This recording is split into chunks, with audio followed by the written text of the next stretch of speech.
जब तुम क्षमा करते हो तो तुम उन जंजीरों को तोड़ देते हो जो उसने तुम्हारे प्राणों के चारों ओर लपेटी होती हैं। शत्रु नहीं चाहता कि तुम्हें यह पता चले कि तुम इस संसार के नहीं हो। वह तुम्हें इस जगत की वस्तुओं का लालच देता है, धन, वैभव और अधिकार। वह कहता है कि ये सब मैं तुम्हें दे दूंगा यदि तुम झुककर मेरी पूजा करो।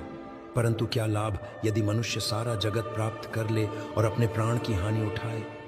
वह तुम्हें शरीर की अभिलाषाओं और आंखों के लोभ में फंसाना चाहता है ताकि तुम उस अविनाशी धन को भूल जाओ जो स्वर्ग में तुम्हारे लिए रखा है। वह चाहता है कि तुम मिट्टी के घरों के लिए मरो, जबकि मैं तुम्हारे लिए पिता के घर में जगह तैयार करने गया हूं।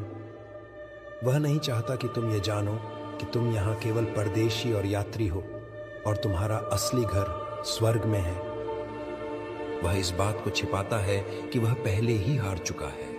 वह एक गरजने वाले सिंह की तरह घूमता तो है, परंतु वह एक पराजित शत्रु है। जब मैं क्रूस पर था तो उसने सोचा कि वह जीत गया, परंतु मेरी मृत्यु ही उसके विनाश का कारण बनी। वह नहीं चाहता कि तुम पुनरुत्थान की शक्ति को जानो। वह तुम्हें कब्र के डर में, मृत्यु के भय में रखना चाहता है, परंतु मैं ही पुनरुत्थान और जीवन हूं।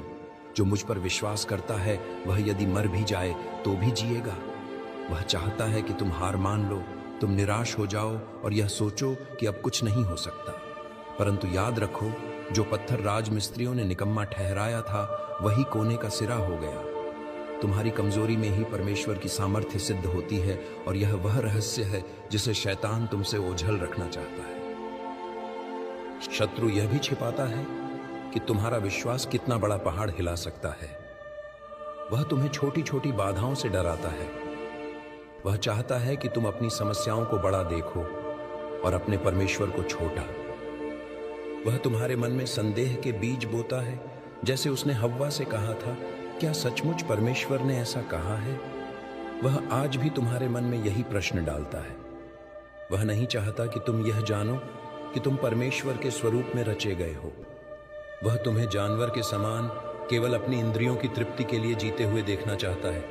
परंतु मैं तुमसे कहता हूं कि जागते रहो और प्रार्थना करो ताकि तुम परीक्षा में न पड़ो। आत्मा तो तैयार है, परंतु शरीर दुर्बल है और वह इसी दुर्बलता का लाभ उठाता है। वह कभी नहीं चाहता कि तुम्हें उस पवित्र आत्मा की सामर्थ्य का पता चले जो तुम्हारा सहायक है। वह चाहता है कि तुम अपनी बुद्धि पर भरोसा करो, अपनी शक्ति पर निर्भर रहो।